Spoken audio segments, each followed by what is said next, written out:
Deaths of children are part of a concerning rise in cases across the state of Texas. In fact, state officials say 826 children died just last year.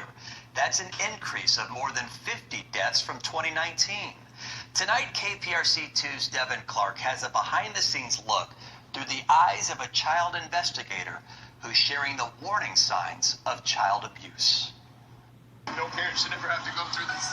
The death of a child is unimaginable to most. I feel like I'm having a bad dream that I can't wake up from. And it's one of the hardest to investigate. But 7 men and women throughout Harris County and the 12 surrounding counties are tasked with determining if a child's death happened accidentally or if foul play is suspected. I was going to take Sam to school. The latter applies in the Samuel Olson case. After searching several days, police found the body in a tote bag inside of a motel room in Jasper. His father, Dalton Olson's girlfriend, Teresa Balboa, is now jailed and charged with tampering with evidence.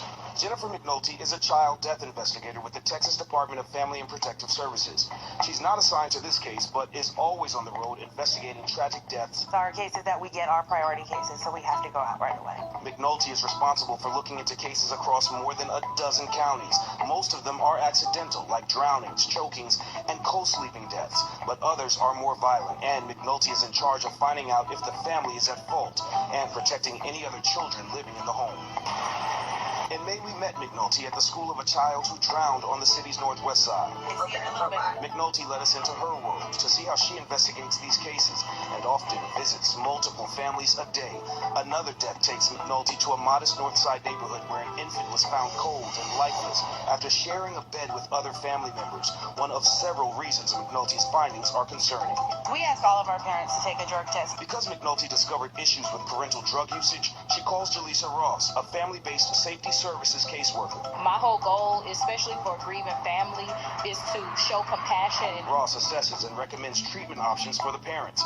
Both cases are optimistic the parents can one day be rejoined with their surviving children who were temporarily placed with grandparents. They've matured through the process, and they're willing to take the necessary steps after we leave out of their lives to keep things going in the right direction. So it's a great feeling. 45 minutes away in a Missouri City neighborhood, McNulty visited the home where a teenager choked to death on food. It was a tragic accident with a child who had special needs. After investigating, she's confident she can close this case and allow the family to grieve. But other cases require more work. That's when CPS workers have to go in to protect children. We're not out there to take people's kids. We are literally just going out to make sure these children are safe, that they're okay when we leave that house. In fact, anyone can report suspicions of child abuse. The agency says there are many signs of physical abuse and neglect, such as frequent injuries without adequate explanations, burns or bruises and unusual patterns, fear of going home or seeing parents, and frequent tardiness or absence from school.